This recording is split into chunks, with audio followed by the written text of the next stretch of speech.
Hello, everyone. This is Dr. Natasha Oquendo. This is Power to Prosper podcast. Thank you for joining me. I want to continue on this path today. I've been talking about mentorship, and that is because the Lord laid it on my heart and ministered some things to me that we were in a time as a generation where He would be raising up instructors and raising up mentors and those who could train and teach and really get us to the next level, whether that be in areas of business, even in the corporate world. You're seeing more instructors and mentors rise up business wise. And in the business sector, we're seeing more people raise up and be used, right, to get us to a greater place of productivity and a greater place of operation.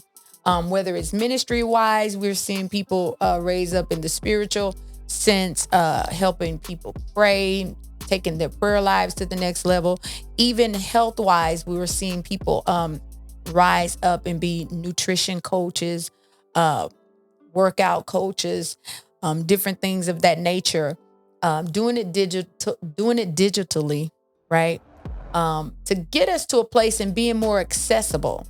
And so we do know and realize that knowledge is increasing in these areas, ministry wise, business wise, financial wise, however you can think of. People are rising up to be mentors and instructors. Now, with that being said, today's excerpt is we're going to talk about the enemies of mentorship, right? And so I've been on this series throughout the podcast. If you haven't listened to the other ones, then go back and listen to those, because those will be helpful concerning mentorship. Now, one of the first things that I have noticed, and these are personal enemies that we battle with as people, as individuals. The first thing I want to deal with is the mindset, right? A something for nothing mentality. That's right. Having a something for nothing mentality. Many times, what we don't understand, and this thing has no bounds, the area that we are attacked in this mentality, that's something for nothing mentality. One thing about it breeds a poverty mindset, right? And so this is definitely an enemy if you're trying to get some financial coaching, or even in ministry wise, if you're trying to go to the next level in your spiritual currency, right? In your faith. Literally, if you read it in Matthew chapter 6, before you get to the Lord's Prayer, He deals with giving right off the rip.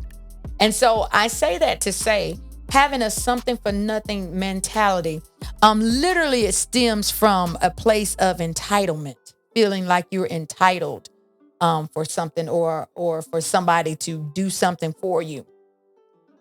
Even what I've noticed, economically speaking, it is a welfare mentality. Having that mentality, if you think about it, and a lot of times we're guilty of this, even concerning those of us that are in church and in ministry, and things of that nature. We are guilty of bringing a welfare mentality into the church, right? Even when it comes to business, you have to see these things as an investment. That is the mentality, that you're investing in yourselves, right? And ministry wise, you have to view it as an offering of your service, right? To offer your service is definitely, but you cannot have wanting something or wanting everything for nothing mentality. Because literally what I have seen as a track record in the lives of many people, when you have that mentality, literally you only get just enough. You stay in lack, you stay in want. You may get a need met right then, but then you're in need again. And even Jesus said that the poor will be with you always, but He was letting them know He wouldn't be with them always. And that's why He was requiring, when the woman came with her alabaster box, it was a year's worth of wages that she gathered up to have that oil. So it was considered expensive in that day. And she took that oil and laid it and, prepared him for burial, laid it at his feet. So she knew giving Jesus her best and investing her best was going to do something for her future, right? Some examples I want to give you biblically just so that you can understand better. David, here he was going up for King David, was going up for the kingship. And being that he was the king, they wanted to offer to give him the threshing floor for free. Well, he would not accept it for free. He said, Lord forbid, I won't take it free. No, I have to pay a price. So he understood the mindset of investing, right, for a future thing. And that seed that he invested lasted throughout the future. The temple, his son, the next generation came in and was able to build the Lord's temple on that threshing floor, right? Another example is the Queen of Sheba and King Solomon. Literally in his day, King Solomon, the Lord had given him all of this wisdom, right? And here he was an instructor. Here he was a mentor. And so Queen of Sheba invested in herself and went and sat under the spout of his wisdom, right? To take to her kingdom and to be able to run her kingdom in a greater way. And when you really do the studies, there were many kings that came up under the spout of King Solomon to mentor them concerning their kingdom. They were amazed at the wealth and the way that he ran his kingdom. Now, another example is the prophet Samuel, right? You had Saul lose his father's donkeys, and he went and sowed a seed into the prophet Samuel, and the prophet Samuel was able to advise him and instruct him on what he needed to do, and he found the donkeys. Now, not only did he find the donkeys, but he also found the position that he needed to be in for his next level, right? And so these are different manifestations that I'm giving you biblically that align itself properly with what I'm talking about concerning mentorship. Now, and what I want to tell you about the something for nothing mentality, what it does is it'll keep you stuck in a dreamy state or a trance state with no manifestation, right? So here you are, you have a dream, you have a goal or whatever, and you're just stuck. You ever just felt just stuck in that dream to where the dream, you're dreaming it over and over, but you're not seeing any insight or getting any steps on how to move forward into the manifestation, right? So if you're going to reap the greater, you must sow the seed of investing in yourself, right? He keeps giving seed to those who sow. So if you begin to invest in yourself, those investments, you're going to reap back a powerful return. Some returns, listen, it take you way beyond just what you sowed. So you have to change your mentality from a something for nothing mindset, right? The next thing I want to deal with, number 2, is a suspicious mindset, right? You have this negative mindset where you always think that someone is fake, right? Or everybody are crooks, right? Or all people are trying to get over. And trust me, I get it. If you are like me and people have tried to use you over and over and over and try to get something for nothing out of you over and over and over, listen, it can mold your mindset into a suspicious mindset where you could just think, all these is crooks, all these is deceptive. Not me. Listen. And so what you got to understand is, as a man thinks, so is he. So if you have this mindset, what you do unawarely is when you think along those lines of suspicion, then you draw all the suspects to yourself, because as you think becomes your reality. So if you're always thinking that there are crooks and people trying to get over, before you know it, you're always drawing crooks and people who trying to get over, right? And people who fake and all these things that you're thinking, they start becoming your reality. And so I want you to shift that today. And just start speaking out of your mouth and causing your mind to believe that the best is being drawn to your life, right? And so, and I'm really trying to help you break out of these certain mindsets and mentalities that are keeping you stuck, right? In life, ministry, business, health, all this, right? So, right, the thought you produce becomes your reality. Now, there's a scripture that talks about it in the Bible. He says, to the pure, all things are pure. So start thinking along those lines, that people mean me well, and that people will connect with my life that mean me good, and all of these different things, and start speaking that out of your mouth, and you'll see a difference. You'll experience a shift, right? And so number 3, one of the enemies of mentorship, number 3, is wrong expectations or motives, right? Having these preconceived notions on how the process should go. I can't stress this enough. A lot of times we enter into these connections, or enter into those who are to help us with our destiny, and we already have a preconceived notion about how it's supposed to go. And a lot of times our expectations are off. A lot of things throw us off. Also being closed off from mindset work, and being closed off from emotional work. One thing that I've noticed with my clients, when I take on my clients and the people that I have worked with, that is some of the first thing that happens. That's why you can't have a wrong expectation. Because a lot of people like, listen, get me to learning about business. Get me learning.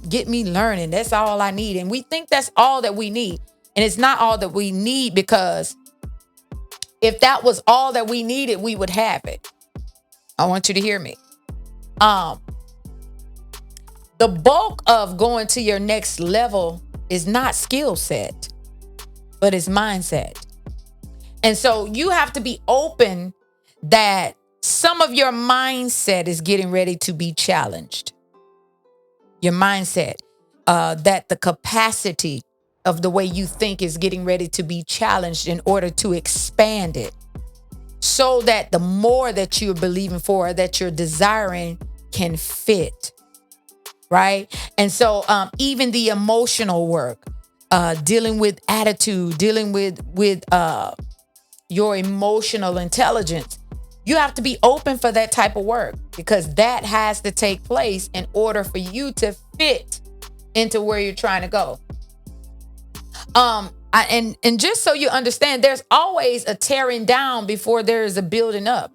When you're getting ready to build to the next level, something that is in the way has to be torn down, and then something new has to be built up. And that starts with mindset. That starts with emotional work, right? Literally people, I've seen people, clients, they come in and, going into the life coaching, or going into the relationship coaching, or whatever. And even in business coaching, I've seen them go through bouts of brokenness and being released from past trauma. These things are a part of that process. Now, a lot of, I didn't come here to cry. I didn't want to cry. You may cry, because these are things that are hindering you and that are roadblocks to that next level.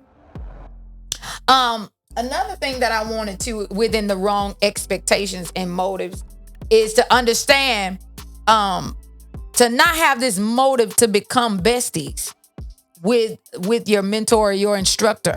Reason being, because I have seen this so many times, I can't count. We're drawn to them because we feel this association, this kindredness, or something about them you admire, and they may remind you of yourself, and they just doing it at a greater degree, and and you may have this mindset to become their bestie, but they have a mindset, the mentor has a mindset to get you to the level of operation that you rightfully belong in. And so they're looking to do their job, right? In order for you to have a testimony, right? And so The danger with viewing them as trying to get in to become the bestie and having that wrong expectation or that wrong motive, the danger is that particular mindset breeds a lack of respect, and it takes you over into a familiar space, a familiarity. And I can tell you that is a dangerous place, because once you become overly familiar, then it's hard to receive the information in that's going to break you through to your next level of operation. Um, uh, and with that being said, another thing, trying to pry into the mentor's personal life and personal business. I've seen this and experienced this for more times than I can count. Trying to get on that familiar level, trying to get in their personal life and all of that type of stuff. Even though your personal life may come out and start being revealed, because there may be areas in your personal life that has you held up or have you stuck that have to be dealt with. But it goes back to not having a suspicious mindset and allowing the work to be done to get you where you need to be. Trying to bring the mentor, and still talking about wrong expectations and motives. Trying to bring that mentor down into your a lower realm. When I say that, bringing them down into like drama and dysfunction. Now, true enough, mentors have their hang-ups. But in the same token, you think about it, all I could think about was Moses when he was leading the children of Israel to their next level, into their promised land, right? He was leading them. He had to combat, he went through bouts of that, of allowing the people's mindset to overwhelm or overtake him, to where he started operating on that level with them instead of maintaining his level, right? And so you can't be the person that is trying to bring that mentor down into that because you're looking to come out, if that makes sense. I want to also touch this, right? You have to be open as the mentor is leading you, because they're going to be speaking on a greater dimension, right? And so you have to be open to the perspective of the mentor. You have to be willing to say that my perspective may not be just wrong, but it may not match the level of where you're trying to go. And so you have to be open that the mentor is going to bring you perspectives that may feel unusual to you, right? But they're welcoming you into a greater realm. They're giving you access to their realm of thought and their perspective. And depending on what that is that you're being mentored about, you have to understand and not be suspicious that they may be operating at a greater wavelength than you, rightfully so. And it may seem tough because it may seem as though they're not taking your side, but they're not designed to just take your side, if that makes sense. So I don't want you to misunderstand the mentor's role in your life, if that makes sense, because these are some of the dangers. You having the wrong expectation and preferring, niceness over honesty, right?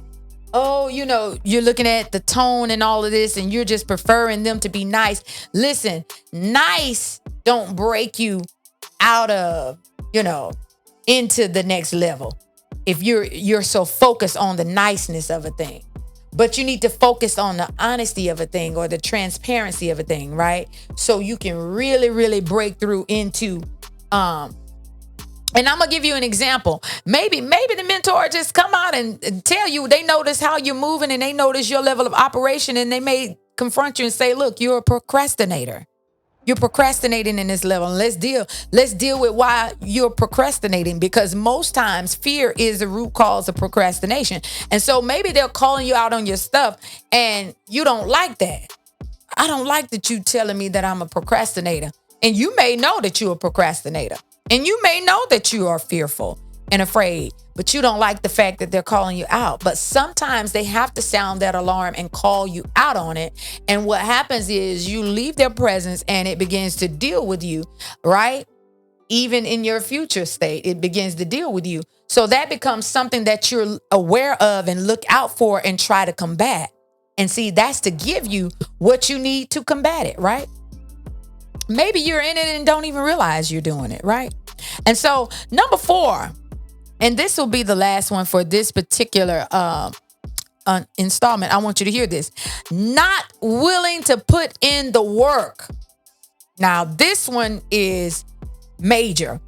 Not willing to sacrifice your time or arrange your schedule, right?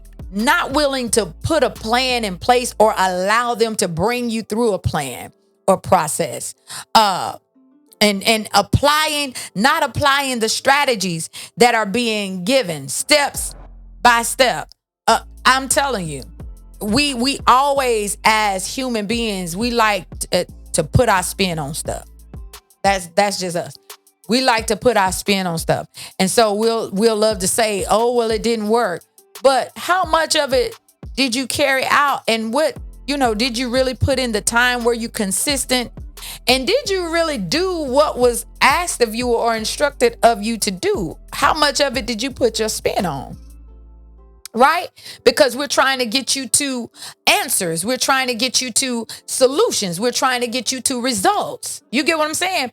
And so here's another one. Under that, not willing to put in the work. Are you willing to be accountable in it? Right? Are you willing for somebody to call you out on that? Look, you haven't been consistent. Look, you showing up, but then you're not showing up. You're putting halfway in, and so you're looking to reap a whole with only a half that you're putting in, right?